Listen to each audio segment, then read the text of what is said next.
Hello and welcome to my channel. Sit back, eyes, and let yourself be carried away by the story.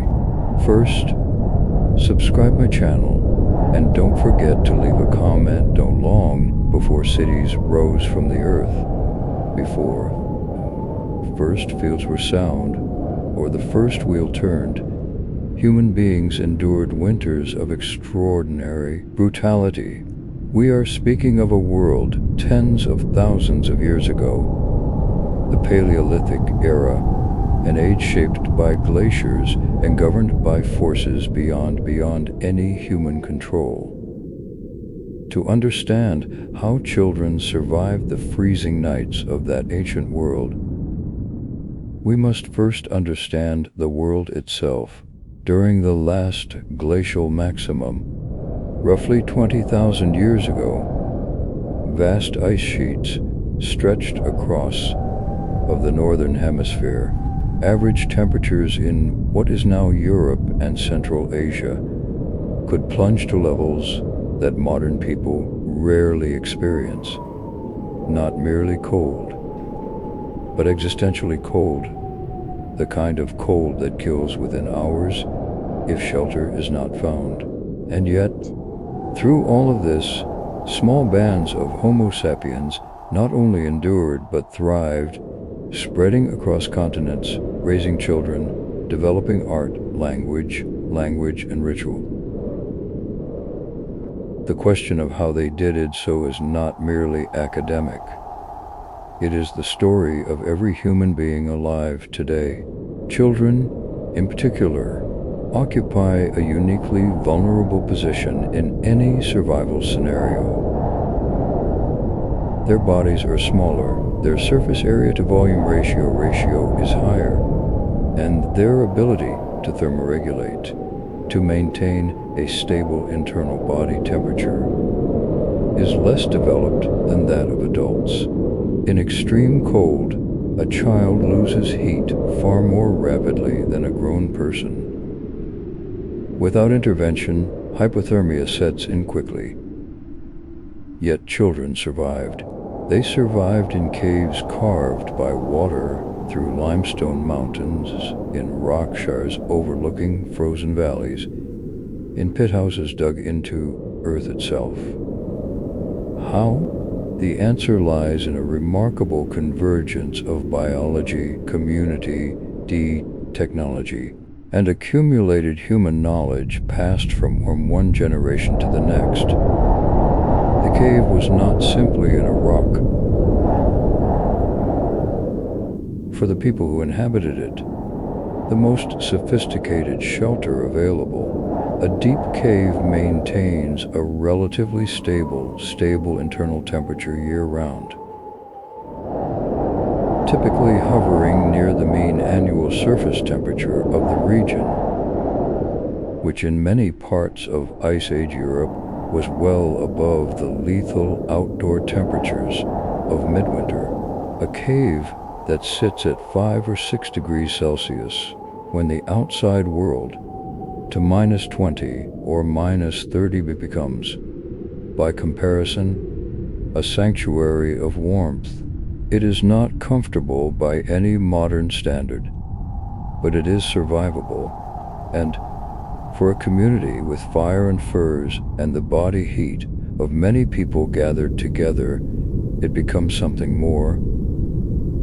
It becomes home. To walk through the entrance of a Paleolithic cave shelter in winter was to pass through a threshold between two worlds. Outside, wind-scarred landscapes of ice and snow, temperatures that freeze exposed skin within minutes. Darkness lasted for 17 or 18 hours each day. Inside, the smell of smoke and animals and human bodies, the orange glow of fire reflecting off damp stone walls, the sounds of children and elders and hunters gathered together in the shared warmth of survival. This was the world in which Paleolithic children grew up, and it shaped them in ways that we are only beginning to understand. Chapter 2: Fire, the first and greatest gift of all the technologies that enabled human survival through the ice ages. None was more fundamental than fire. Archaeologists found evidence of controlled fire use stretching back at least 1 million years. Though the consistent, reliable use of fire as a tool of daily survival becomes unmistakable in the archaeological record by around 400,000 years ago, by the time of the Upper Paleolithic, the period that most directly concerns us here, roughly 50,000 to 10,000 years before the present, fire was not a novelty or a luxury. It was the absolute foundation of cold climate survival for children sleeping in a cave night. Fire served multiple assumptions simultaneously. Most obviously, it produced heat. A well-maintained fire in the interior of a cave could raise the ambient temperature of the immediate living area by 10 to 15 degrees Celsius above the cave's natural temperature. A difference could be quite literally the difference between life and death for the smallest and most vulnerable of the group. But fire did far more than warm the air. Fire dried clothing and bedding. In a world where the insulating properties of fur and hide depended entirely on those materials remaining dry, the ability to dry garments overnight was of incalculable importance. A child who had been out in wet snow or had sweated heavily during the day's activities needed dry insulation before sleep. Without fire, wet fur loses most of its insulating capacity and becomes a source of cold rather than warmth. With fire, clothing could be dried, maintained, and made ready for the next day's demands. Fire-cooked food. This is a point that may seem obvious but whose implications run deep. Cooking dramatically increases the caloric yield of many foods, and in a winter survival context, calories are warmth.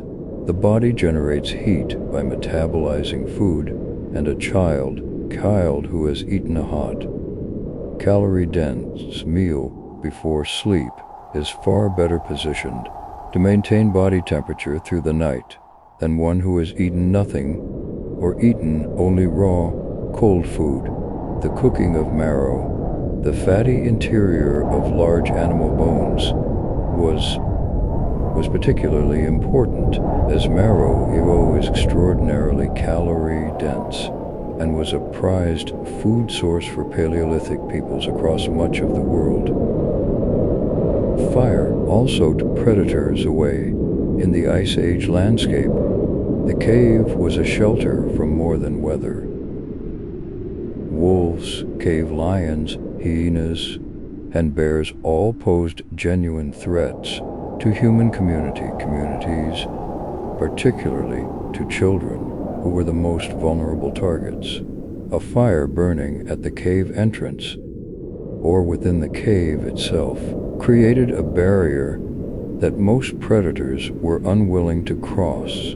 This allowed children to sleep with a degree of security that would otherwise have been impossible. And it freed adults from the need to maintain constant watch through every hour of darkness.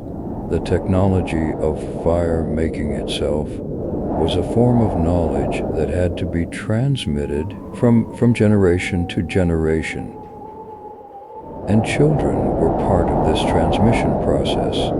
Archaeological evidence from Paleolithic sites suggests that fire-making tools struck flints, iron-period nodules, and later bow drills were common household objects, handled and understood by all members of a group From a relatively young age, children grew up watching fire being made, tended, and managed, developed an intuitive understanding long before they were expected to manage it themselves. By the time a young person was old enough, not on adult responsibilities, fire making was as natural and unremarkable as breathing.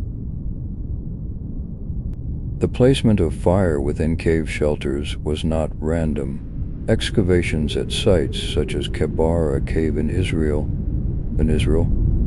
Los Krantz and Vagillard Cave in Germany reveal that hearths were positioned strategically within living spaces, often near the center of the inhabited zone, where their heat could radiate outward in multiple directions and away from the sleeping areas to reduce the risk of accidental burns, while allowing warmth to permeate the space.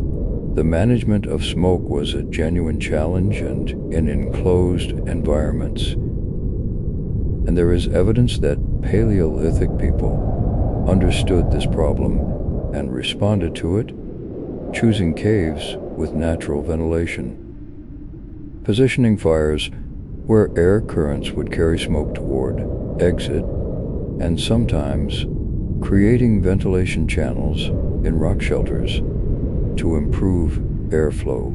For children sleeping in these spaces, the difference between a well-managed fire and a poorly positioned one could mean the difference between a restful night and one's coughing in smoke-filled air. Chapter 3: Clothing and Bedding. Wrapping the vulnerable body. Fire, for all its power, could not do everything. The survival of children through Paleolithic winters depended equally on the development of sophisticated clothing and bedding technologies so effective that they remain, in their fundamental principles, the basis of modern cold weather gear. The archaeological evidence for Paleolithic clothing is indirect but compelling. We do not, of course, find clothing itself preserved from sites 40,000 years old. Organic materials decompose, but we find the tools used to make clothing. Bone needles of extraordinary fineness, some with eyes barely a millimeter in diameter. Stone scrapers designed to process animal hides. Awls for piercing leather. Evidence of the animals whose skins were used, and we find, occasionally, the indirect imprints of clothing. The arrangements of beads and shell ornaments that decorated garments preserved in burial sites in configurations tell us precisely how those garments were cut and worn. What emerges from this evidence is a picture of clothing technology that, by any reasonable standard, sophisticated Paleolithic hunters and the communities that supported them made fitted garments. Not simple draped furs, but sewn fitted clothing with separate components for the upper body, lower body, and extremities. Mittens, hoods, and foot coverings were all part of the repertoire. The principle underlying all of this is the same principle that underlies modern cold weather clothing: layering, insulation, and protection of the extremities. For children, the design of clothing presented particular challenges. Children grow rapidly, and a garment that fits a 3-year-old will not fit that same child at 4. Archaeological evidence from burial sites suggests that children's clothing was often made from smaller, more easily obtained hides. The skins of young animals, rabbits, foxes, and small ungulates, that could be assembled into garments that balanced warmth with the need for freedom of movement. Children who were too warm became sweaty, and in a cold environment, sweat is dangerous.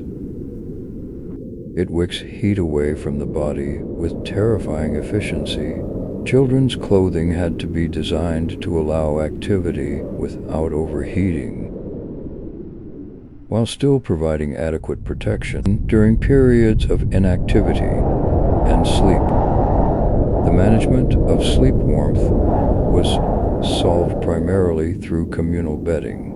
In a Paleolithic cave shelter, people did not sleep in individual beds.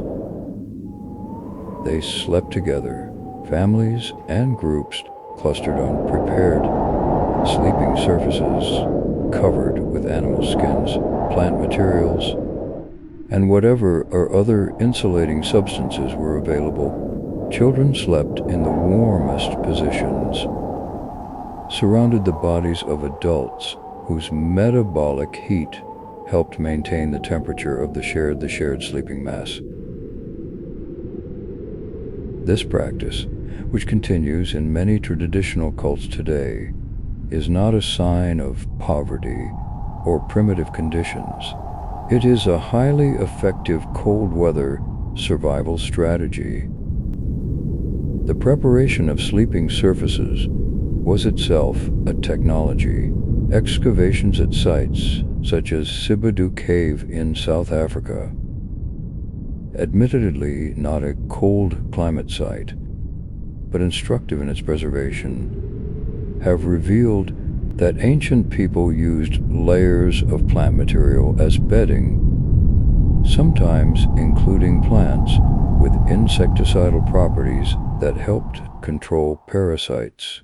In cold climate caves, animal skins would have been the primary bedding material, but evidence from Upper Paleolithic sites suggests the use of dried grasses, moss, and plant materials as additional insulation beneath and between the skins, the effect similar to a modern sleeping bag, a layered system that trapped body heat while allowing moisture to escape. The care of children's clothing and bedding during the day was not incidental labor.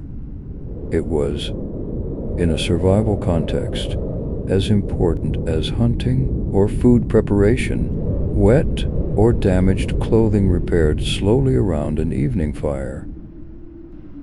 Furs checked for wear and replaced when necessary. Bedding aired and maintained.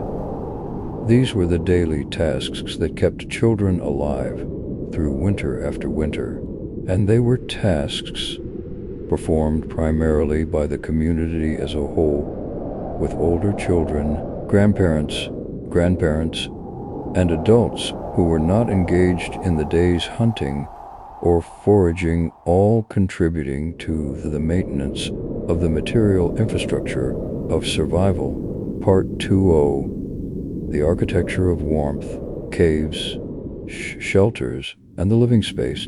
Chapter 4. Reading the Cave, Geology, Gilcrook, and ed. Choice of home. Not every cave was a suitable home for a Paleolithic community. The choice of a cave shelter was a decision of extraordinary consequence, one that required knowledge of geology, microclimate, local resources, and the movement of animals that represented both prey and threat. The communities that survived the ice ages did, in part, because they were extraordinarily good at reading landscapes and manscapes and making informed choices about where to establish their winter shelters. The thermal properties of a cave are determined largely by its depth and configuration. A shallow rock overhang provides protection from rain and wind, but does little to moderate temperature. A deep cave, by contrast, acts as a thermal buffer, its interior temperature is governed not the current weather, but by the average annual temperature of the surrounding rock, which changes only very slowly in response to seasonal variation. In many parts of Ice Age Europe, this meant deep cave interiors maintained temperatures of between 5 and 10 degrees Celsius year-round, even as outside temperatures plunged to -30 or below. The orientation of a cave entrance mattered enormously. A cave mouth facing south received solar radiation during the day.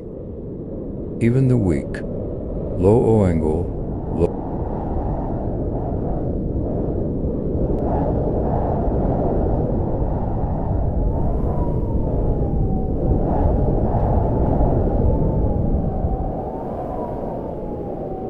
received far less solar benefit and was more exposed to the cold north wind that carried the worst winter weather.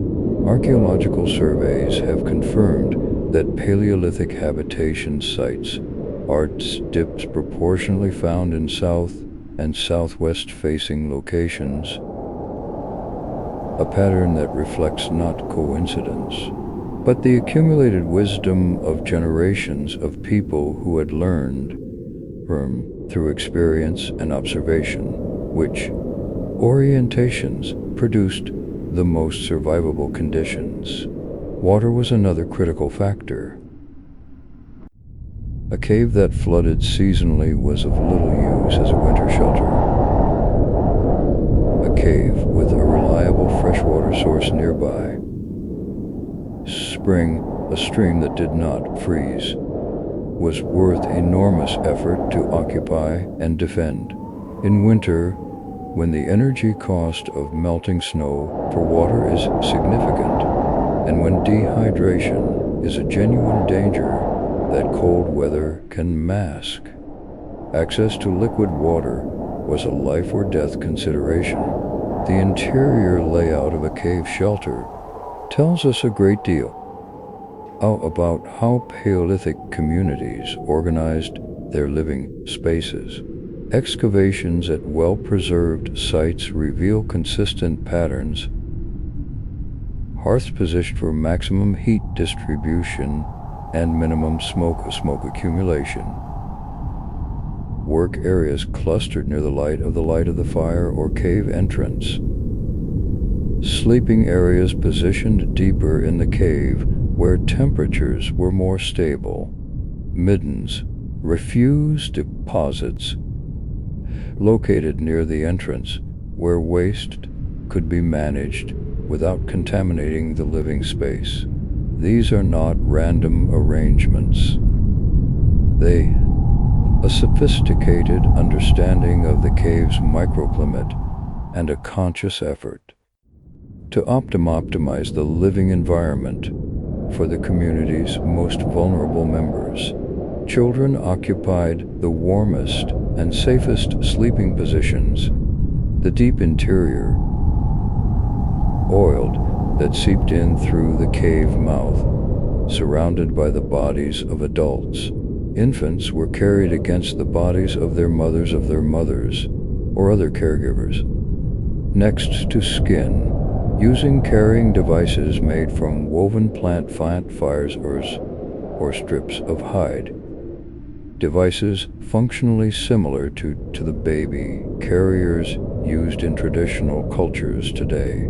The constant contact between infant and caregiver, what merely an expression of affection.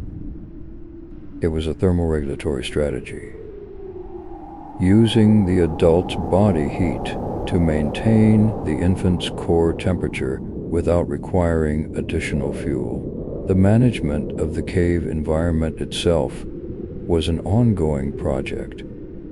Evidence from multiple Paleolithic sites suggests that cave floors were cleared and prepared with stone tools used to level rough surfaces and keen and organic materials used to create insulated sleeping platforms. Cave walls were sometimes modified Hearths were built against walls that could serve as heat reflectors, amplifying the warming effect of the fire. In some sites, there is evidence of windbreaks or partial barriers constructed near cave entrances to reduce cold air infiltration, maintaining ventilation for the fire. These are not the behaviors of people simply taking shelter in whatever space was available. They are the behaviors of people actively engineering their environment to improve its survivability. Chapter 5: Heat Storage and Management. The physics of staying warm. Modern survival training teaches a principle understood intuitively long before it could be articulated in scientific terms.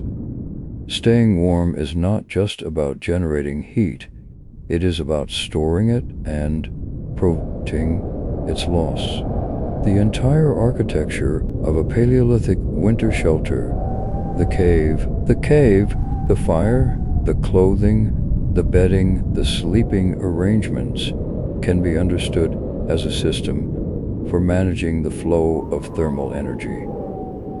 And at the center of that system, always, were the children. The human body generates heat through metabolic processes. At rest, a healthy adult produces roughly 80 watts of thermal energy. Enough in a well-insulated environment to maintain comfortable temperature indefinitely. A child produces less total heat, but loses it more rapidly because of their greater surface area relative to body mass. The mathematics of heat loss is unforgiving. Double the surface area while having the mass, and the rate of heat loss relative to heat production roughly quadruples. This is why infants and small children are so much more vulnerable to cold than adults, and why insulation strategies used to protect them had to be correspondingly more aggressive. The rocks of a cave itself serve as a thermal mass, a store of heat that absorbs energy slowly and releases it slowly. A cave that has been heated by a fire for several hours continues to radiate warmth long after the fire has died down. The limestone and sandstone formation common in Paleolithic cave sites have thermal properties well suited to this function. Evidence from archaeological sites suggests that Paleolithic people understood and exploited this effect. Fires were often burned against the back walls or inside alcoves of caves, rather than at the center, allowing the rock to absorb heat that would then radiate into the sleeping area throughout the night. The cooking of large stones, heating them in a fire, and then wrapping them in hide or placing them near sleeping children is a practice documented in many traditional cultures and almost certainly dates to the Paleolithic. A heated stone wrapped in hide can maintain a use temperature for several hours, providing a portable heat source that could be placed near a sleeping child, much as a modern hot water bottle would be used. The physics is simple, but the effect is significant. A stone heated to 100 degrees Celsius and wrapped to slow its cooling can release heat slowly for 4 to 6 hours, effectively extending the warming effect of the evening fire well into the night. Food, as we noted in the context of fire, was also a form of heat storage. A child who ate a substantial meal in the hours before sleep is, in a very real sense, loading fuel into a biological furnace that would burn through the night. The emphasis on high-fat, high-calorie foods in winter is not coincidental. Fat is the most energy-dense of the macronutrients, and the metabolic processing fat generates significant heat. The preference for fatty foods in cold conditions is so deeply embedded in human physiology that it persists as a behavioral tendency to this day, long after the survival pressures that created it have, for most people, disappeared. Water management was another crucial thermal consideration. Dehydration impairs the body's ability to thermoregulate, and in cold conditions, the sensation of thirst is suppressed. People in the cold often do not feel thirsty, even when they are significantly dehydrated. For children, who are more susceptible to dehydration under any conditions, this was a genuine danger. Ensuring that children drank adequate water, typically by heating it, since cold water drunk in large quantities accelerates heat loss, was part of the daily care regimen in any Paleolithic winter camp. The collective body heat of a group sleeping together is not a trivial resource. A group of 10 people sleeping in close proximity generates roughly 800 watts of thermal power, enough in a well-insulated space to maintain a temperature many degrees above the ambient cave temperature. For children sleeping at the center of such a group, the result is a microenvironment that may be 10 to 15 degrees warmer than the surrounding cave air. This is the thermal logic of communal sleeping, and is why the practice is found in virtually every cold climate traditional culture ever studied. It is not a cultural preference. It is a survival strategy, encoded in thousands of years of lived experience. Chapter 6. The second layer, constructed shelters within kin caves. The cave itself was not always enough. Archaeological evidence from multiple Paleolithic sites reveals something remarkable. People did not simply move into caves and sleep against the bare rock. They built within the caves, constructing inner shelters that created a second layer of insulation and protection within the already protective cave environment. At Mezherit in Ukraine, dated approximately 15,000 years before the present, archaeologists excavated the remains of shelters built from the bones of mammals. Enormous domed structures assembled from hundreds of individual bones, presumably covered with hides to create enclosed living spaces. While this particular site is in a river valley rather than a cave, it illustrates a principle that applies equally within kin cave environments. The construction of an inner shell that reduces the volume of air must be heated and increases the effectiveness of available insulation. Within caves, the archaeological evidence for inner shelters is less dramatic, but no less suggestive. Post holes, the remnants of wooden supports, have been found within Paleolithic cave sites, indicating the construction of frameworks that would have supported hide coverings. Arrangements of stones at the bases of cave walls suggest the bases of constructed barriers. In some sites, the distribution of FCFFA indicates distinct areas of activity that are more consistent with structured interior spaces than with simple open-floor habitation. The principle behind inner shelters is straightforward. A cave of significant volume requires an enormous amount of energy to heat to a comfortable temperature. An inner shelter of a few square meters, by contrast, can be warmed quickly and maintained at a much higher temperature with far less fuel. For sleeping children, an inner tent or shelter within the cave provided a microenvironment that was both warmer air and better protected from the cold air currents that moved through the cave at ground level. Cold air is denser than warm air and flows along the ground, a phenomenon that anyone who has slept on a cold floor can attest to. In a cave with a sloping entrance, this cold air drainage can be significant, with streams of cold air flowing along the cave floor toward the back. Sleeping platforms raised even slightly above the floor level. On packed earth, on stone pavement, on platforms of wood or bone.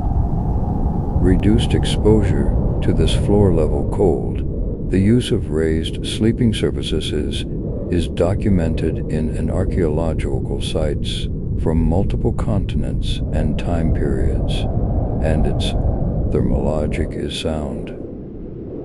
Even a few centimeters of elevation can significantly reduce exposure to cold air drainage.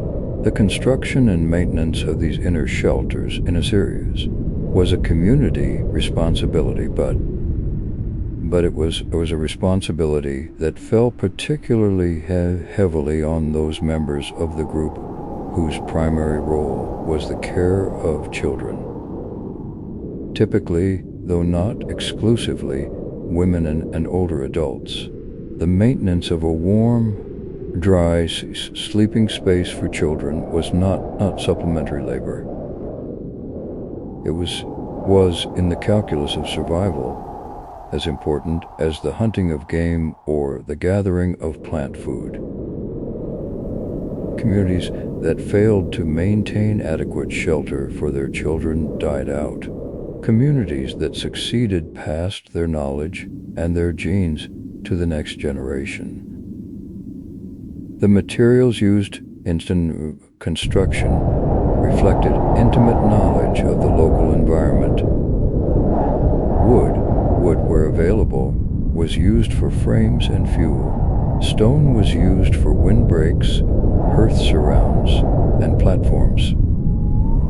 Bone and antler provided structural elements where wood was scarce. Hides of varying thickness and quality served different functions. The heaviest hides for outer walls and floor coverings, lighter furs for inner surfaces and coverings.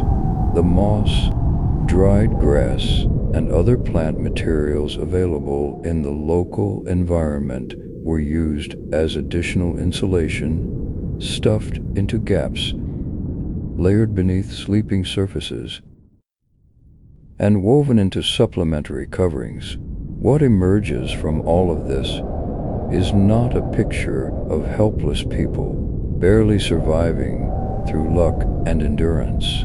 It is a picture of sophisticated, knowledgeable communities applying generations of accumulated understanding, the engineering of safe, warm environments for their most vulnerable members. The Paleolithic was not a time of ignorance. It was a time of a different kind of knowledge, practical, embodied, passed from person demonstration and experience rather than through written text. But knowledge no less real and no less effective for that. Part 3. Community, Knowledge, and the Survival of Children, Chapter 7. The village is the medicine, shell structure, and child survival in the modern world. We tend to think of child rearing as primarily a family activity, with the nuclear family as the basic unit of care. This model is, in evolutionary terms, extremely recent. For the vast majority of human history, and certainly for all of the Paleolithic, children were raised not by nuclear families but by communities. The implications of this for winter survival were profound. Anthropological research on contemporary hunter-gatherer societies, combined with archaeological evidence from Paleolithic sites, paints a consistent picture of what researchers have called cooperative breeding, the sharing of child care responsibilities across multiple adults within a group.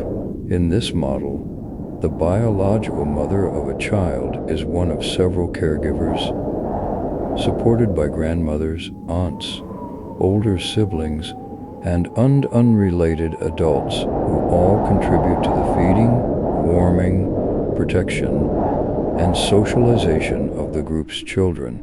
This is not merely a cultural preference, but an evolutionary adaptation, a response to the extraordinary demands human infants place on their caregivers, and to the survival advantages that shared care provides. In a winter cave shelter, cooperative breeding, not a background feature of social life.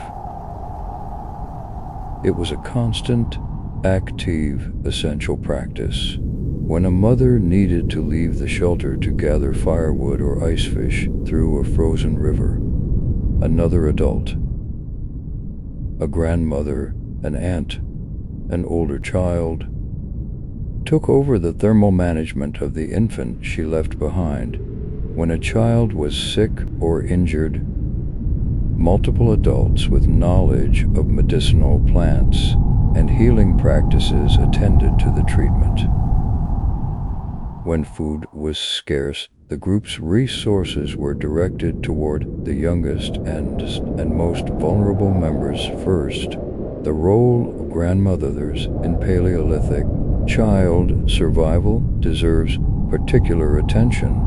The grandmother hypothesis, developed by anthropologist Kristen Hawkes and subsequently supported by a substantial body of research, proposes that the evolution of post-reproductive longevity in human females, the fact that women continue to live for many decades after they can no longer bear children, is an adaptation shaped precisely by the survival advantage that experienced grandmothers provide to grandchildren. Grandmothers are repositories of survival knowledge. They know which plants are edible and which are poisonous. They know how to treat fevers and infections. They know the microclimates of the local landscape, and in a winter cave shelter, they were present, available, and actively engaged in the care of the community's children in ways that the younger adults, occupied with the more energetically demanding tasks of hunting and gathering, could not always be. The sharing of body warmth, one of the most direct expressions of cooperative breeding. In cold conditions, an adult sloth sleeping with a child is providing a genuine physiological service, the thermal regulation of a body. It can reliably maintain its own temperature. Evidence from contemporary societies that still practice communal sleeping, and from observations of great apes in cold conditions, confirms that this behavior is deeply embedded in primate biology. In a Paleolithic winter shelter, the question of who slept next to which children was not a casual matter. It was a deliberate allocation of warming resources, negotiated within the social structure of the group. The feeding of children in winter was similarly a communal responsibility. Weaning in traditional societies, typically later than in industrialized cultures, often at 2 to 3 years of age, and sometimes later. Because breast milk provides not just nutrition, but immune protection and antenatal energy. A nursing infant is being fed warm, calorie-rich food at regular intervals throughout the night. And this continuous caloric input is a significant factor in that infant's ability to maintain body temperature. The ability to breastfeed successfully through a winter was itself dependent on the mother's nutritional status, which in turn depended on the community's ability to provide adequate food to nursing women. Another link in the chain of cooperative survival. For older children, those who had been weaned and were old enough to move independently, the winter months were a time of intensive socialization into the practical skills of survival. Winter nights in a cave with limited opportunities for a physical activity and long hours of darkness were also long hours of teaching and learning. Children who sat near the fire while adults worked and absorbed a vast body of practical knowledge: how to maintain a fire, how to repair clothing, how to process food, how to recognize and treat injuries and illnesses. This informal apprenticeship was the educational system of the Paleolithic, and it was extraordinarily effective. Children who survived to adulthood did so equipped with a comprehensive practical knowledge of cold weather survival that modern people have largely forgotten. Chapter 8: Medicine Without Physicians. Treating cold weather illness in children in a world without hospitals, without antibiotics, without any of the pharmacological tools that modern medicine now takes for granted. Illness in children was a constant and devastating presence. Cold weather brought particular dangers: hypothermia, frostbite, respiratory pneumonia, and the complications of malnutrition that accompanied periods of food scarcity.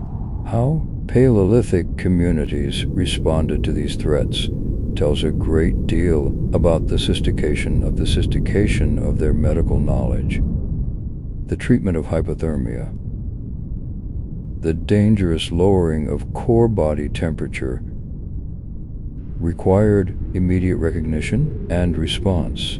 In a cave community where the adults were experienced observers of the human body in cold conditions, the signs of dangerous cooling were well known.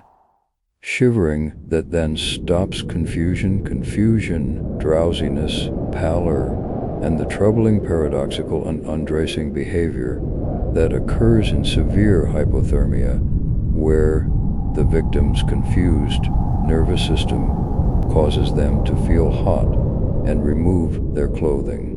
Adults who recognized these signs responded with the tools available to them: body-to-body warming, additional clothing and coverings, warmed liquids, and the rewarming of extremities in warm water or against warm skin.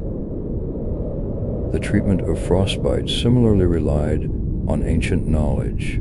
The hands, feet, and nose of children were the most vulnerable to freezing, and the practical protocol for managing early frostbite: protecting the area from further cold, rewarming it gently with body heat, avoiding direct heat that could cause burns to insensitive tissue, is knowledge that appears to have been well understood by cold climate peoples Long before any written adequatus, respiratory illnesses were perhaps the greatest medical threat to children in cave environments.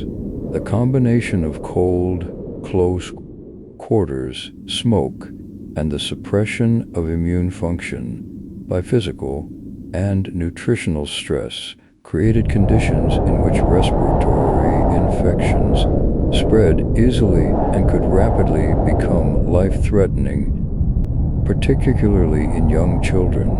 Paralytic communities responded with the botanical pharmacopoeia available to them,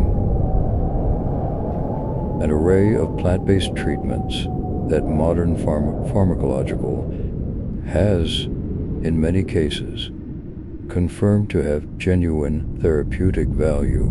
Yarrow, found at Shanidar Cave in Iraq in a context dated to 60,000 years before the present, has since been confirmed to have anti-inflammatory properties. Ephedra, whose stimulant alkaloids produce a genuine bronchodilatory effect, has been found in Paleolithic contexts. The use of steam, created by pouring water on heated stones as a treatment for congestion, is documented in virtually every traditional medical system that has been studied and is physiologically sound. Steam inhalation genuinely helps loosen mucus and relieve the bronchial congestion of respiratory infection. In a cave with a fire and access to water, this treatment required no technology beyond what was already present. The relationship between nutrition and immune function is now well understood in modern medicine. A child who is well nourished, who has adequate stores of fat and protein, who is receiving vitamins from a varied diet, is far more resistant to infection than one who is malnourished. The deliberate prioritization children's nutritional needs within Paleolithic communities was therefore not merely an act of parental affection, but a medically rational strategy. When food was scarce, giving the best available nutrition to children was the decision. Mostly it's likely to keep them alive long enough to recover from the infections that cold winter conditions inevitably brought. The psychological dimension of illness care should not be overlooked. Modern medicine has confirmed what folk wisdom has always maintained: the sense of being cared for, of not being alone in illness, of being surrounded by people who are concerned for one's welfare, has measurable effects on immune function and recovery outcomes. In a Paleolithic cave, sick children were surrounded by community. They were held, spoken to, attended to, and included in the social warmth of the group, even when their physical condition prevented active participation. This is not sentimentality. It is medicine. The transmission of medical knowledge across generations followed the same pattern as the transmission of all practical knowledge in oral, non-literate societies. Through direct observation, apprenticeship, and repeated practice, young women and men who spent their childhoods watching grandmothers and other experienced managed illness in the community, that knowledge organically. By the time they faced their own children's illnesses, they had a working pharmacopoeia in their inventory of plants, techniques, and procedures accumulated and tested over generations of trial and observation. This was not a primitive or insufficient system. It was a highly adapted, locally optimized medical practice that had been refined over thousands of use in the specific environment where it was applied. Chapter 9: Learning to Survive.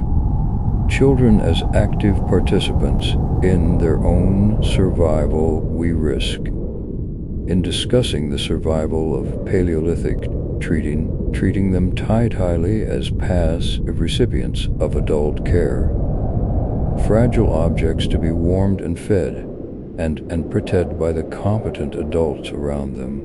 The reality was more complex, in many ways more remarkable. Paleolithic children were not simply cared for from the earliest age at which they were physically capable. They were active participants in the work of survival, and their progressive inclusion in that work was itself a survival strategy. Ethnographic studies of contemporary hunter-gatherer societies provide our best window onto the nature of childhood in agricultural communities. What they reveal consistently is a childhood that looks very different from the protected, school-dominated childhood of modern industrial societies. Children in hunter-gatherer societies begin contributing to the group's food procurement from a very early age, gathering berries and small fruits, collecting firewood, fishing in shallow water, driving small animals toward hunters. By the age of 10 or 12, children in such societies are making genuine contributions to the group's caloric intake, and by their mid-teens, they are full participants in the most demanding forms of subsistence activity. In a winter cave context, children's contributions to survival were both practical and social.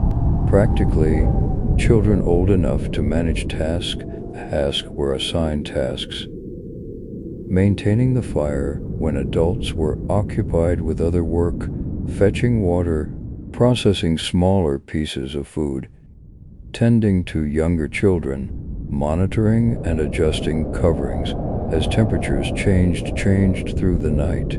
The maintenance of a fire through the night, in particular, was a task that required attention and judgment, but not great physical strength, and it is entirely plausible that this duty was often assigned to the older children of group, who could be trusted to wake and add fuel as needed.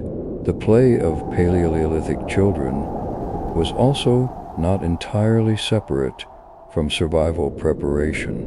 The miniature tools, small hand axes, tiny scrapers, bone needles, found at Paleolithic sites, strongly suggest that children tool making alongside adult craftspeople, producing imperfect, genuine versions of the tools they saw being used around them. Play hunting, the care of infant animals, the weaving of plant fibers, all of these activities that we might classify as play were simultaneously preparation for adult competence. The line between play and apprenticeship in Paleolithic childhood, probably not a sharp one. The survival of children was also, paradoxically, advanced by the cultural and spiritual life of the community. The cave paintings and engravings that have made Paleolithic caves famous were not idle decoration. They were expressions of a rich spiritual and symbolic world, a world of story, ritual, and meaning that served social functions essential to the cohesion and resilience of the community. Children who grew up surrounded by this symbolic world were being socialized not just into practical skills, but into an identity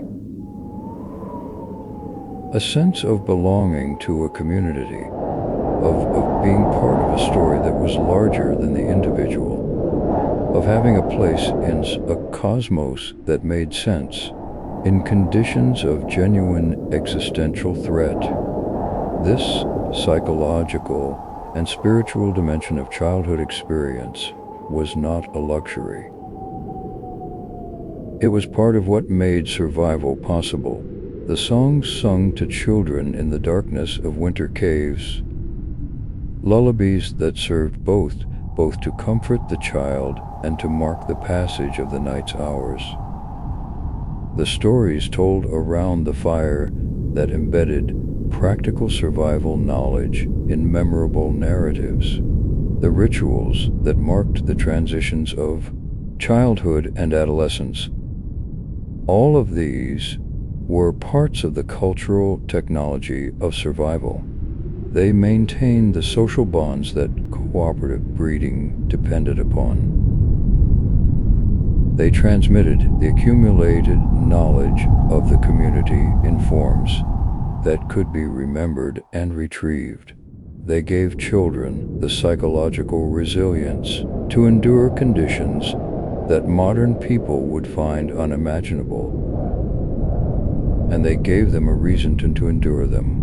Part 4. The Ice Age Landscape. Resources, seasons, and the annual cycle of survival. Year 10. Reading the land, resources and their seasonal availability. Survival in the Paleolithic was not a constant state of crisis management. It was, more accurately, the skilled and knowledgeable navigation of a predictable annual cycle. A cycle of abundance and scarcity, of movement and settlement, of preparation and execution, that the members of a successful community understood in intimate detail. The winter cave was not where Paleolithic people spent their entire year. It was the anchor of their annual round, the place to which they returned when the cold came, provisioned by the work of the warmer months. Understanding this annual cycle is essential to understanding how children survived the winter. The cold months in a cave were prepared for with considerable foresight. The animals killed in the autumn hunts, the reindeer, the horses, the mammoths where they were available, the aurochs and bison of more temperate regions, were processed and stored in ways that would preserve their nutritional value through the long winter. In the frozen conditions of a glacial winter landscape, large quantities of meat could be preserved simply by cold, buried in snow or ice, or cached in natural cold stores formed by permafrost and rocky crevices. The fat extracted from these animals was but particularly carefully managed. Fat was both food and fuel.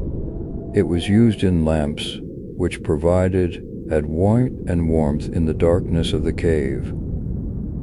And it was the caloric reserve that would sustain the community periods when hunting was impossible or unproductive. The rendering and storage of animal fat was a major autumn activity, and communities that did it well, that accumulated adequate reserves, were far more likely to bring all of their children through the winter than communities that failed in this preparation. Plant foods, often overlooked in popular reconstructions of Paleolithic diet, focused exclusively on meat, were also a significant component of winter nutrition. Roots, tubers, rhizomes, many of which can be stored for months without significant nutritional loss, were gathered in autumn and cached for winter use. Dried berries and fruits provided vitamins that were otherwise unavailable during the winter months, the knowledge of which plant foods were available in which season, where they could be found, and how they could be processed and stored was a critical body of knowledge that had to be maintained and transmitted across generations. The seasonal movements of animals were tracked and understood with a precision that modern people rarely appreciate. Reindeer, in particular, the most important prey animal for many Paleolithic communities in Northern Europe and Asia, follow predictable annual migrations that have changed little over tens of thousands of years.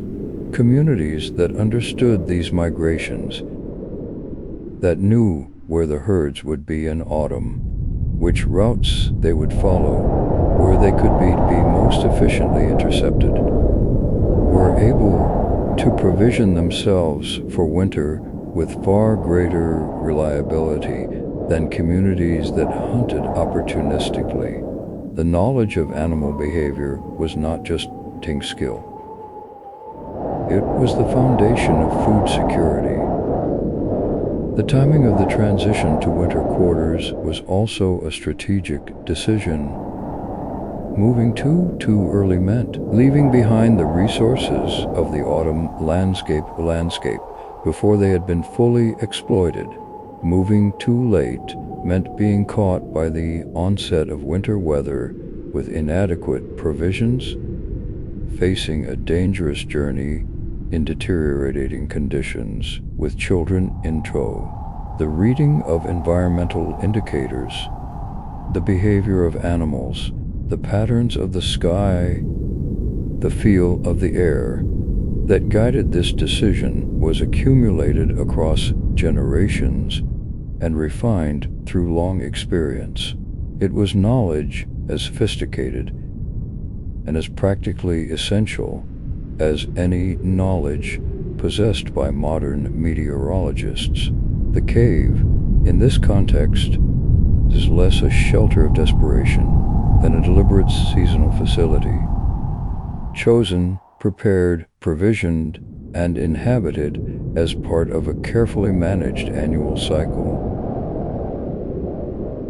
The children who sheltered there in winter did not do so by accident. They did so because the adults around them had done everything within their considerable competence to ensure that the winter would be survivable, that there would be enough food, enough fuel, enough warmth, and enough of the social and cultural resources that made the psychological endurance of the Loch-Munt possible. Chapter 11. The Hunt and the Hearth, Division of and Child Welfare. The gendered division of labor in Paleolithic societies has been a topic of considerable debate among archaeologists and anthropologists. What is clear from both the archaeological record and comparative ethnography is that Paleolithic communities did divide their labor in ways that reflected both biological realities and social agreements, and that this division had direct consequences for the welfare of children in winter. The image of the Paleolithic hunter as a solitary, heroic figure pursuing large game across the frozen landscape is a romantic simplification that the archaeological evidence does not support. Hunting in the Paleolithic was overwhelmingly a cooperative activity involving coordinated efforts by multiple hunters working together to drive, ambush, or intercept prey. The processing of kills was equally cooperative, requiring the labor of many hands, butcher, transport animals that might weigh hundreds of kilograms, and the logistical support for hunting, the preparation of tools and weapons, the processing and storage of previous kills, the maintenance of the camp to which hunters returned, was a major economic activity in its own right. For the welfare of children in winter, the logistical support activities were in some ways more directly important than the hunting itself. A successfully killed reindeer or horse represented calories that were days or weeks in the future. It had to be processed, stored, and eventually cooked before it provided warmth to a child. The adults responsible for this processing, storage, and cooking were the ones who translated the raw material of a successful into the hot, calorie-dense meals that kept children's internal furnaces burning through winter nights. The management of the fire, perhaps the single most critical activity for the thermal welfare of children in a cave shelter, was primarily the responsibility of those adults who remained in the camp. A fire allowed to go out overnight in a Paleolithic cave during a period of severe cold was not merely an inconvenience. It was potentially a life-threatening situation for the children sleeping in that cave. The responsibility for maintaining the fire was taken seriously, and the cultural importance of fire is reflected in the ritual significance. Fire occurs in nearly every human culture that has been studied, a significance that almost certainly has its roots in the existential importance of fire during the ages, when its absence could mean death. The care of sick children fell primarily, though not exclusively, to those adults who remained in camp. And in winter, with hunting conditions often difficult or impossible, many adults remained in camp for extended periods.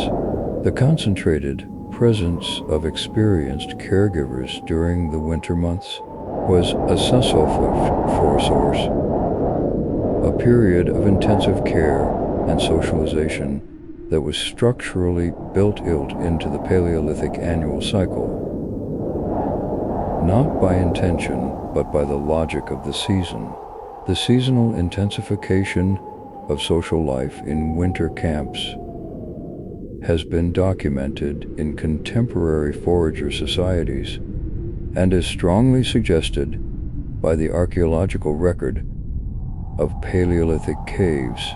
The presence of multiple family groups in a single winter shelter, the shared fire and shared food, the long evenings with nothing to do but talk and tell stories and make and repair things. These created conditions for the exchange of knowledge, the formation of alliances, and the social bonding that sustained the community through the year. Children born in spring, the likely result of winter intimacy, entered the world at the most favorable time of the annual cycle, when food was becoming abundant and temperatures were rising. This timing, whether achieved by intention or by the natural rhythms of human biology responding to seasonal cues, was itself a survival advantage. The welfare of children in winter was, in the end, not a separate concern from the welfare of the community as a whole. Communities that failed to maintain the survival of their children, that lost too many to cold, to illness, to starvation, lost the future. Communities that succeeded in bringing their children through the winter center safe and healthy had replenished and preserved the knowledge and skills that another winter's survival would require. The deep evolutionary logic of child protection. the powerful emotions of parental love, the instinct to care for the vulnerable, the social norms that directed communal resource toward the young, was not mere sentiment. It was the mechanism by which survival knowledge was transmitted across time, from one generation to the next, through the long millennia of the Paleolithic. Chapter 12: The Bones Tell the Story. Archaeological evidence for child survival. When we speak of Paleolithic child survival, we are not speaking purely in hypothetical terms.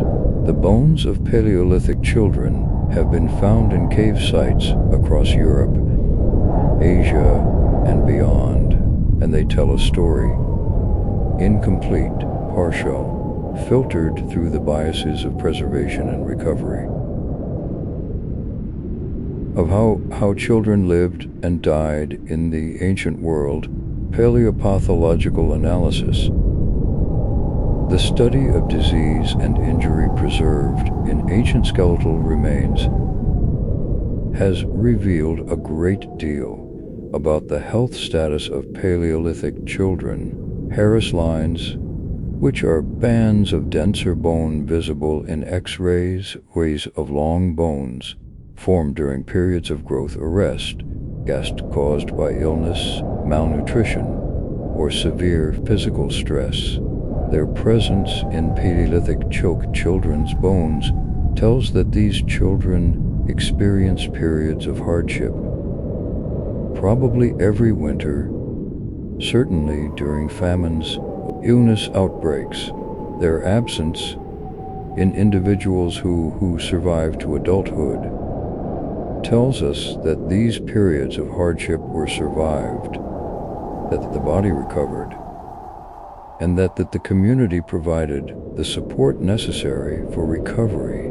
Dental enamel hypoplasias, defects in the enamel of teeth caused by nutritional stress during the period when that part of the tooth was forming, are another paleopathological indicator of childhood hardship.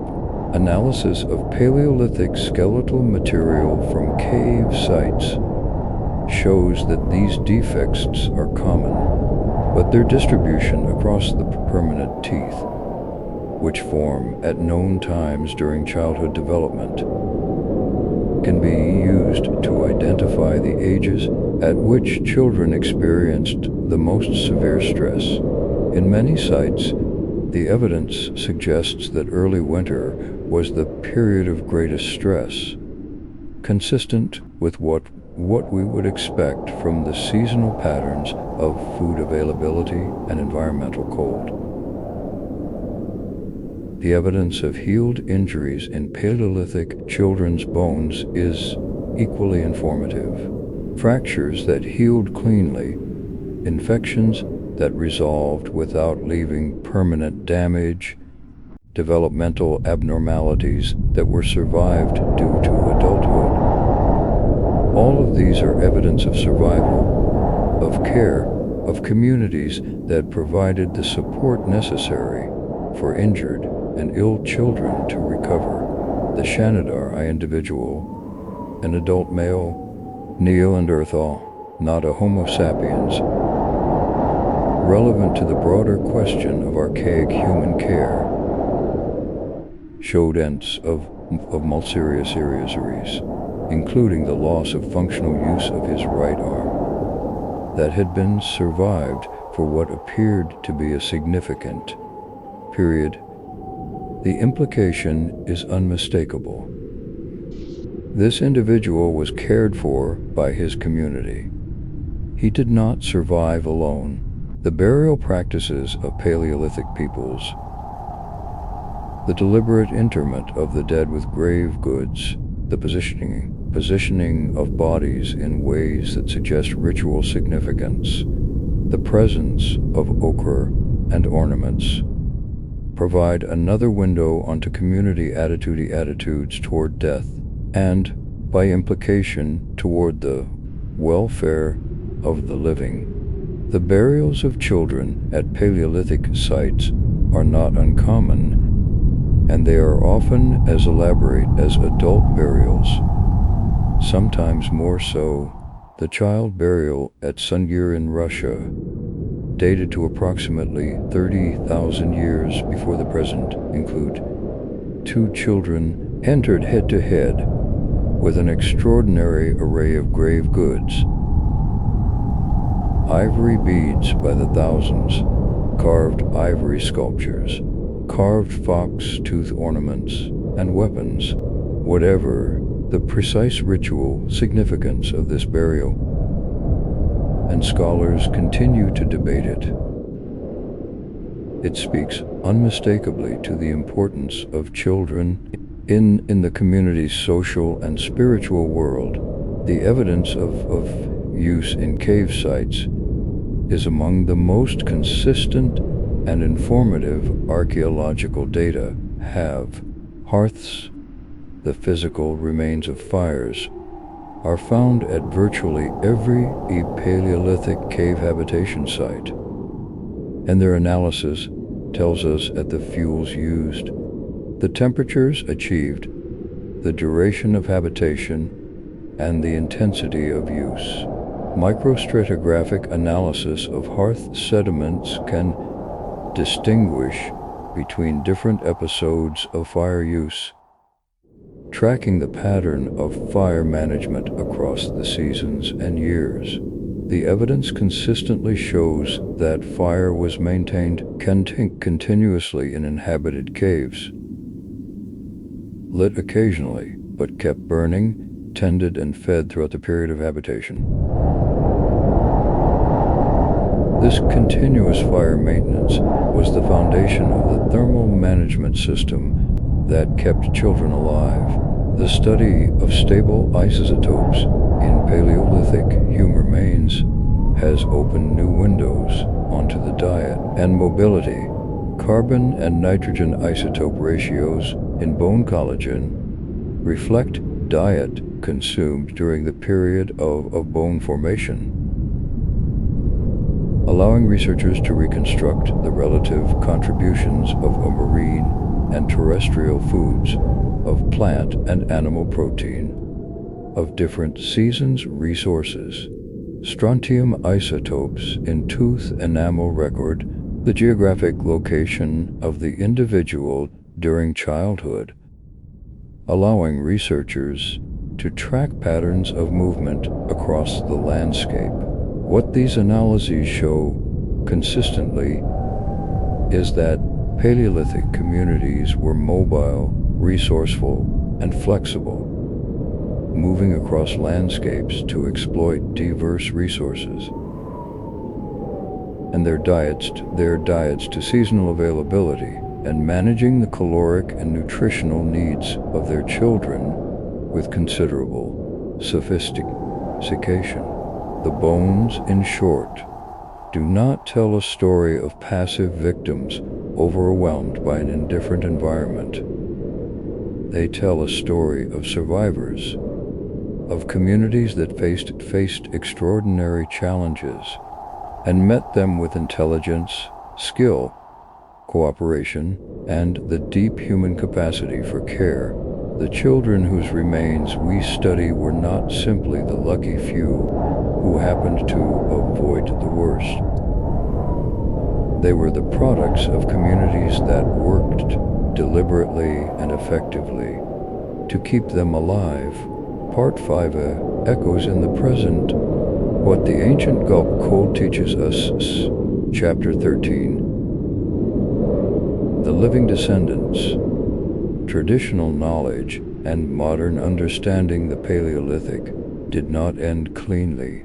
The transition from foraging to agriculture was not a single event, but a long, uneven cross that currently across different regions of the world over thousands of years. And crucially, not all of humanity made that transition at the same time, or in the same way. Groups of hunter-gatherers have lived continuously into the modern era, in environments ranging from the Arctic to the Amazon. And their traditional knowledge and practices provide our richest living source of information about the principles and techniques of forager child survival. The indigenous peoples of the Arctic, the Inuit, the Yupik, the various peoples of Siberia, live in conditions that are in many respects analogous to those of the Paleolithic. Their winter temperatures are among the most extreme experienced by any human population. Their traditional technology, clothing systems, shelter construction, food procurement, and storage has been refined over thousands of years of life in those conditions, and it represents pinnacle of cold weather survival engineering that modern outdoor equipment designers have explicitly studied and drawn upon. Inuit infant care, for instance, demonstrates the same principles that we have inferred for Paleolithic child survival. The Amati, the traditional Inuit woman's parka, which includes a large hood pouch at the back, carrying an infant against the mother's body, provides a microenvironment of warmth and security for the infant that is physiologically optimal. The infant is carried skin to skin against the mother's back, sharing her body heat, nourished by constant access to breastfeeding, and protected from wind and cold by the outer shell of the parka. This is the same principle as the Paleolithic skin-to-skin carrying we infer from the archaeological record, refined by thousands of years of use in extreme conditions. The technology of Inuit and Siberian cold weather clothing, the principle of layering, the use of animal furs arranged with the air-trapping underlayer facing the body, the design of sealed extremity 8 coverings to prevent cold air infiltration is functionally identical to the principles that modern outdoor gear manufacturers use in their highest performance cold weather products. The difference is in the materials, not the principles. Gore-Tex and synthetic insulation are more consistent and more resistant to moisture than traditional animal furs. They exploit the same physics. The people who developed those traditional systems did so without access to modern physics or materials science. They developed them through observation, experimentation, and the refinement of technique across generations. The same process by which all Paleolithic technology was developed. The traditional ecological knowledge of cold climate peoples regarding plants and their medicinal properties has also been increasingly validated by modern pharmacological research. Plants identified as medicinal in Arctic and subarctic traditional medicine systems used to treat respiratory infections, reduces fever, support wound healing, and address the nutritional deficiencies of winter, have repeatedly been found to contain biologically active compounds that explain their effectiveness. This is not coincidence. It is the product of thousands of years of empirical observation, of trying things, noting what worked, and transmitting that knowledge to the next generation. The social structures of traditional Arctic peoples, the cooperative household arrangements, the sharing of food across family lines, the centrality of elder knowledge in community decision-making, echo the social structures that we infer for Paleolithic cave communities. The grandmother's role in the maintenance of children's welfare, the cooperative care infants and young children, the progressive inclusion of older ilk in artwork. All of these patterns persist in traditional societies that have maintained forager or near forager lifeways into the modern era. They persist because they work. They work because they are solutions to genuine problems of human biology and cold climate survival that have not fundamentally changed since the Paleolithic. The insights of modern medicine have, in many cases, provided a mechanistic explanation for practices that traditional peoples maintained for entirely practical reasons, without necessarily understanding why they worked. The immunological benefits of breastfeeding, the thermoregulatory advantages of skin-to-skin contact, the anti-inflammatory properties of certain plants, the importance of fat-soluble volatile vitamins in cold climate nutrition. All of these are now understood at the molecular level, but the practices themselves predate that understanding by tens of thousands of years. The understanding caught up to the practice, not the other way around. Chapter 14. The Resilience of Children, Biology, Adaptation, and the Limits of the Possible. Throughout this narrative, we have emphasized the vulnerability of children in cold environments, the physiological challenges posed by their size, their thermoregulatory limitations, their dependence on adult care. But we would be telling only half of the story if we did not also acknowledge the remarkable resilience of human children, the biological adaptations and psychological capacities that allowed them not just to survive the Paleolithic winter, but to grow and develop and eventually to thrive in conditions that seem to modernize almost impossibly harsh. Human physiology includes a number of adaptations to cold that are more developed in children than is commonly appreciated. Brown adipose tissue. The specialized fat cells that generate heat through non-shivering thermogenesis is present in higher concentrations in infants and young children than in adults, providing a metabolic cold weather advantage that partially compensates for the greater surface area. Neonates, counterintuitively, have a greater capacity for non-shivering heat generation than older children or adults, reflecting the evolutionary pressure of the early postnatal period when maintaining body temperature without voluntary muscle activity is critical.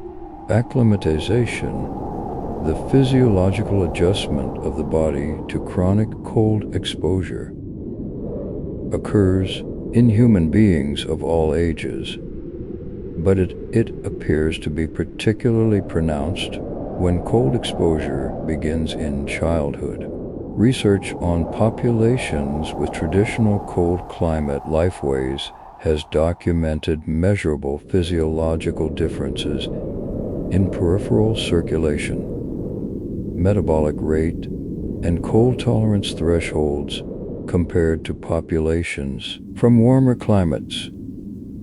Differences that develop most strongly in individuals whose cold exposure began in life. Paleolithic children who grew up in cold climate cave environments were, in the most literal sense, shaped by that environment. Their bodies adapted to ends as in ways that gave them advantages that adults who had spent their childhoods in warmer conditions could not replicate. The psychological resilience of human children is equally you. Research in developmental psychology has consistently shown that children are not simply smaller, less capable versions of adults who need to be protected from all difficulty.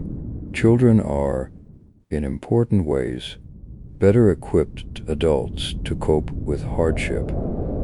Their developing brains are more plastic, more adaptive, more capable of incorporating new information and reframing experience in ways that preserve psychological function. Children who grow up in difficult conditions, provided those conditions are accompanied by adequate care and social support, often develop resilience and coping capacities that persist throughout their lives. The attachment between children and their caregivers, the deep, biologically mediated bond that forms between infants and the adults who care for them, is itself a survival mechanism. An infant who is securely attached to a caregiver is physiologically calmer, has lower stress hormone levels, and sleeps more effectively than one who is not. In the context of cold weather survival, where sleep is both a threat, the sleeping body cools, and a deeply sleeping child may not wake when its temperature drops dangerously, and a necessity for growth, repair, and immune function. The security of attachment was a direct physiological advantage. The fear of darkness, of cold, of separation from the caregiver, fears that are nearly universal in young children, are not arbitrary. They are evolved warnings against precisely the dangers that children in the Paleolithic. A child who cried when left alone in the cold was a child who in the ancestral environment, triggered an immediate caregiving response. A child who was afraid of the dark was a child who stayed close to the fire, close to the adults, in the zone of safety. The emotional responses of children to cold and darkness and separation are not problems to be overcome. They are the preserved voices of millions of years of selection pressure, speaking through the biology of every child alive today. The story of Paleolithic child survival is, at its core, a story about the remarkable fit between human biology and human culture. The way in which the social, technological, and cognitive capacities of Homo sapiens converged to create a species capable of surviving and thriving in environments that no other large primate has ever successfully colonized. Children were not incidental to that story. They were its point. Every fire maintained, every garment sewn, every cave prepared, every medicine administered, every story told in the firelight of a winter cave. All of it was done, ultimately, for the children. Because the children lay the future, and in the future lay the only immortality that the Paleolithic world offered. The continuation of the community, the transmission of the knowledge, and the perpetuation of the human story across the long millennia of the Ice Ages. Chapter 15. Epilogue. The long memory we stand today at an almost incomprehensible distance from the world we have been exploring. The Paleolithic ended in most of the world roughly 10,000 years ago. The cave shelters are empty now or inhabited only by tourists and researchers. Flat flashlights and recording equipment, the places where ancestors slept through the winter with their children gathered close around the fire. The paintings on the walls look down on us across an abyss of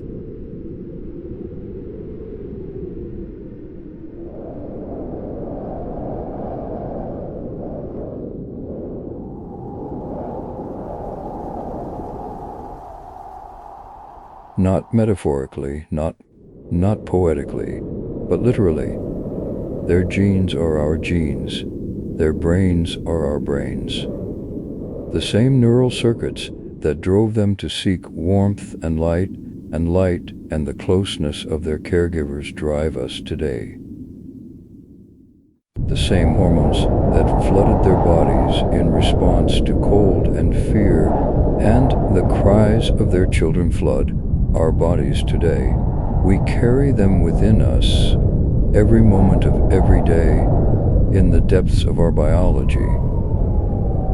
The practical knowledge that kept Paleolithic children alive through freezing winter nights has largely been lost to the culture of modernity. We do not know, most of us, which plants can reduce a fever or how to build a fire that will last through the night, or how to read the sky for the weather that is coming. We do not know how to process a hide or sew a garment that will keep a child warm at -30 degrees. We have outsourced all of this to the vast, anonymous systems of industrial production and global supply chains that keep us warm and fed and alive without requiring us to understand how they do it. But in moments of crisis, in the aftermath of disasters, in the sudden removal of the technological infrastructure we depend upon, something very old wakes up in us. The instinct to gather, to share warmth, to protect the children first. The impulse to tell stories in the dark, to maintain the social fabric against the cold weight of fear. These are not learned behaviors. They are ancient, embodied responses to ancient dangers, and they are as alive in us today as they were in the people who painted the walls of Altamira and Lascaux and Chauvet. The children who survived the Paleolithic winter survived because of fire and clothing, and the architecture of shelters, and the accumulated pharmacopoeia of plant knowledge, and the thermal logic of communal sleeping. They survived because cooperative breeding, and the wisdom of grandmothers, and the gradual apprenticeship children into the skills of survival. They survived because their communities understood, without being able to articulate in scientific terms, that keeping children alive was the most important thing they could do. But they also survived because of something less tangible and no less real. Because they were loved, because the adults around them looked at them in the firelight of those ancient caves and felt the same overwhelming, irrational, biologically inescapable pull of care that parents feel today, because that love translated into action, into the daily labor of maintaining warmth and food and safety, into the vigilance of the long winter night, into the stories and songs that filled the darkness with meaning. The ice ages are over. The glaciers have retreated.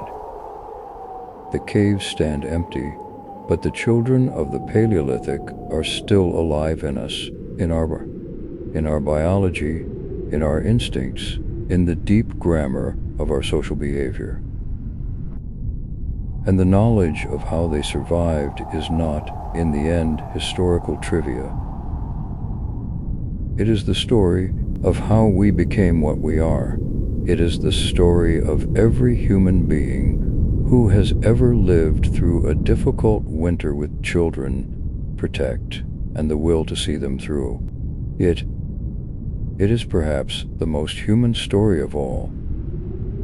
Has been the story of children in Ice Age caves, a story of fire and fur, of community and knowledge, of the ancient and indomitable human will to survive.